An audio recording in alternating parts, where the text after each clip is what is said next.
जैसे SP sir ने आपको मैथ्स के टॉपिक्स के बारे में बताया, मैं भी आपको एक चीज बताना चाहती हूँ। 3D is really very important for your career.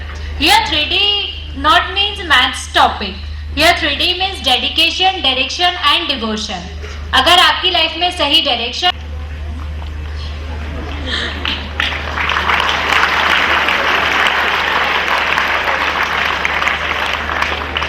IIT जैसे कठिन एग्जाम को क्लियर करने के लिए आपका way of study, study material, notes, revisions, इन सब का जानना आपको बहुत जरूरी है। रिविजन्स कब और कैसे करना चाहिए, और इन्हीं सब इम्पोर्टेंट बातों को डिस्कस करने के लिए, जानने के लिए मैं बुलाना चाहूंगी रिस्पेक्टेड ऋषिकेश सर को। कि नोट्स बनाने के तरीके के बारे में सुनने के वक्त आप खाना बनाने के तरीके मत सोचना, क्योंकि थोड़ी देर कंट्रोल करो, उसके बाद सबको मिलता है। मैडम ने सारा सरप्राइज खोल दिया। मैं सोचा था आपको थोड़ा टॉर्चर करूं और उसके बाद में गुड न्यूज दूं। सरप्राइज में शायद ज्यादा अच्छा लगता, बट चलिए लेट इट बी।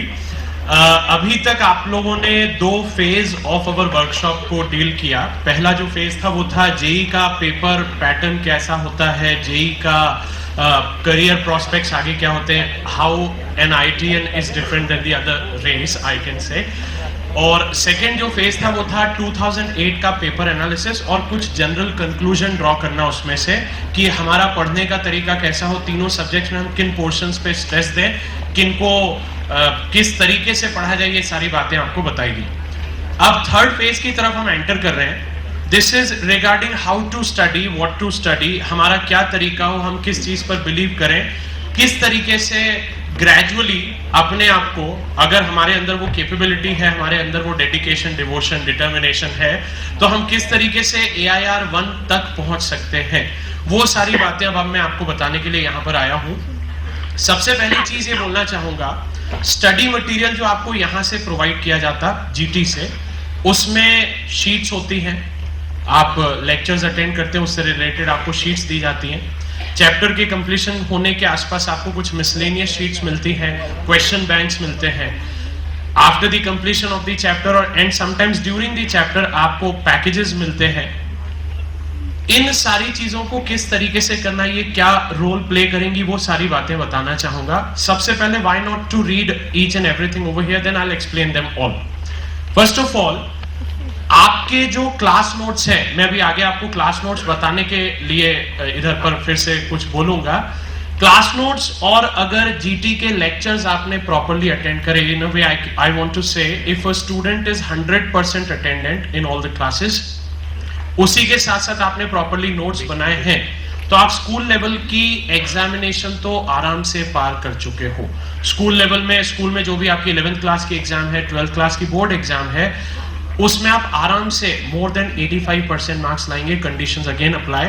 आप अगर सारे लेक्चर्स अटेंड करें, जो भी नोट्स बताए गए हैं, जो भी आपने नोट्स बनाए उनको प्रॉपर्ली स्टडी करें, यहीं पर आपका स्कूल लेवल क्रॉस हो जाता है। इन अ वे केवल इतना सा, regularity, attending the classes daily, and जो भी आपको बताया जा रहा है उसको ध्यान से सुनना, पढ़ना। आगे सर आपको बताने वाले हैं क्लास में आपका अटेंटिवनेस, डिसिप्लिन किस तरीके का होगा, so that you can scale big Heights, ये वाली चीज।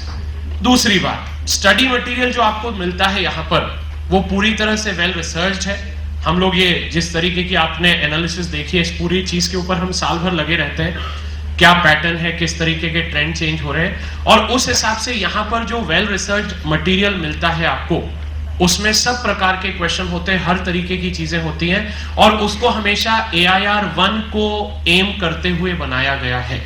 आप कई बार नोटिस करते हैं पैकेजेस फर्स्ट राउंड में आपसे बहुत कम बनते हैं, पर्टिकुलरली फिजिक्स और मैथ्स की बात करूंगा, केमिस्ट्री में तो बहुत अच्छा बनता है, ठीक है, पर फिजिक्स और मैथ्स के पैकेजेस में जनरली शुरू में डिप्रेशन आता है।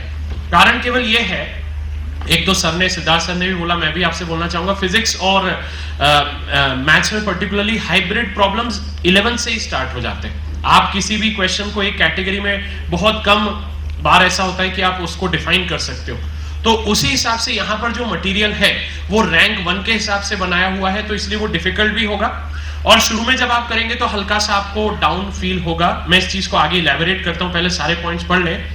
ये जो सारा मटेरियल है, इसको जब आप कर लेते हैं प्रॉपरली कर लेते हैं, किस तरीके से करना है, आपकी रैंक कैसे बूस्ट होगी, वो सब आगे बताता हूं। तो आप AIEEE, बिटसेट और MPPET जैसी एग्जाम्स को भी आराम से प्रिपेयर कर लेंगे। कई लोगों के मन में नोशन ये होता है कि हमने तो जेई की बैच में एडमिशन लिया और जेई का जो हम पढ़ाई कर रहे हैं, क्या उससे EEE, बिटसेट या बाकी जो इंजीनियरिंग एंट्रेंस एग्जाम है, स्टेट लेवल PET हुआ क्या इसकी प्रिपरेशन हो जाती है? तो बिल्कुल हो जाती है।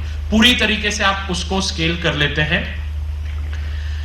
एक और चीज अपनी तरफ से ये मैं बोलना चाहूंगा, यहां का जो मटेरियल है, इसके अलावा अगर आप कुछ भी ना करें, ब्लाइंडली इसके ऊपर ट्रस्ट करें, क्लासेस रेगुलरली अटेंड करें, rely on this thing only, तो आपको फिर और कुछ भी पढ़ने की जरूरत नहीं। भुरास्कर को जानते हैं, रोहित को जानते हैं, इन लोगों ने इस चीज को प्रूव करके बताया है। तो यहाँ का जो स्टडी मटेरियल है वो पूरी तरह कॉम्प्रिहेंसिव है, वेल रिसर्च्ड है, टाइमली है, कंटेम्प्रेरी है, जेई की जैसी रिक्वायरमेंट है उसको फुलफिल करता है। उसी के साथ साथ बाकी जितनी भी इंजीनियरिंग एंट्रेंस एग्जाम्स होती है इंडिया में, आप उन सब के लिए एलिजिबल, एंड केवल एलिजिबल नहीं, केपेबल, और केपेबल ही नहीं, कॉम्पिटेंट हो जाते हैं।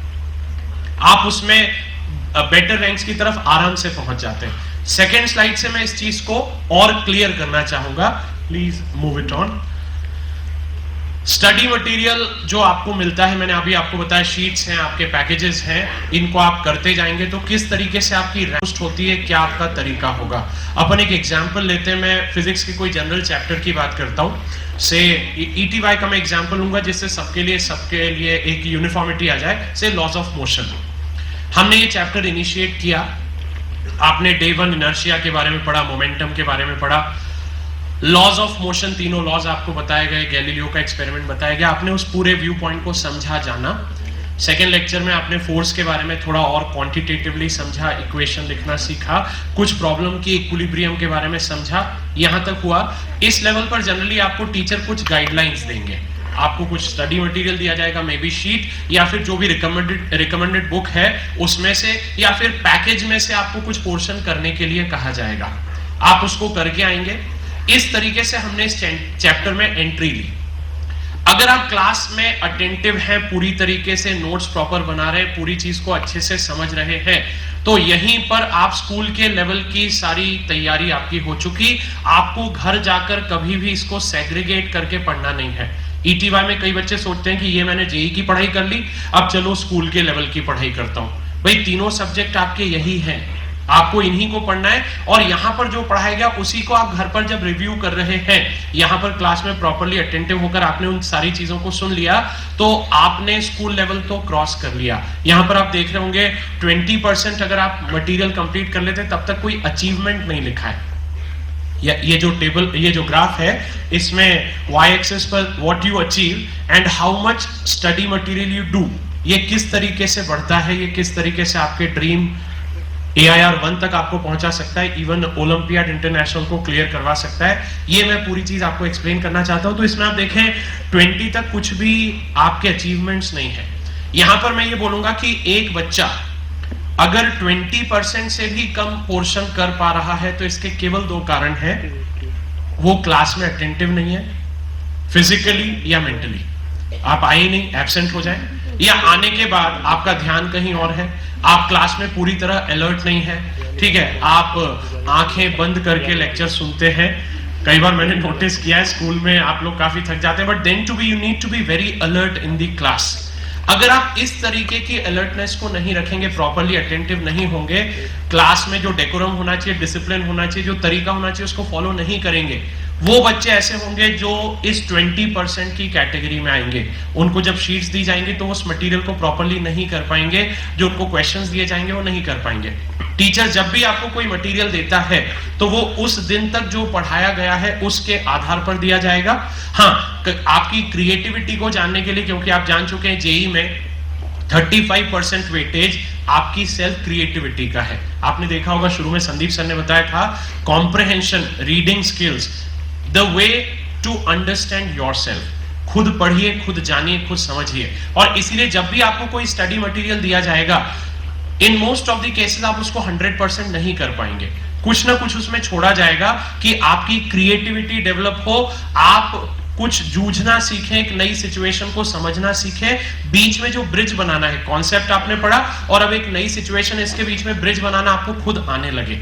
तो स्टडी मटेरियल शुरू में दिया जाएगा तो आपसे थोड़ा कम बनता है, पर जो लोग 20% भी नहीं कर पा रहे हैं उसको, सीधी सी बात है, या तो आप क्लासेस रेगुलरली अटेंड नहीं कर रहे, कई कारण आप बना लेते हैं क्लास नहीं अटेंड करने के, या क्लास में आने के बाद आप प्रॉपरली अटेंटिव होकर सुन नहीं रहे हैं, या आप इररिलेवेंट चीजों की तरफ ध्यान दे रहे हैं। ओके, आगे बढ़ता हूं। जैसे ही आप 20% के लेवल पर आ जाते हैं, 20% अपन ने क्रॉस किया, 20 से 30 के बीच में अपन चल रहे हैं, इस लेवल पर जब आप आ जाते हैं, ये मैं बोलूंगा बहुत मीडियोकर परफॉर्मेंस है, बहुत ही मीडियोकर परफॉर्मेंस है। आपको एक शीट दी जिसमें 10 क्वेश्चंस है, आप 3 कर पाए, आपको पैकेज दिया, आप उसमें से 30% ही कर पाए। आप अगर यही regularity through out the year, 2 years, ETY वालों से बोलूंगा और IOY वालों से दिस ईयर, EOY वालों से भी, तो भी आप AIEEE में 25,000 रैंक तक पहुंच जाएंगे। विद इन 25,000 रैंक आप पहुंच जाएंगे, ये आपका थ्रेशोल्ड हो जाएगा।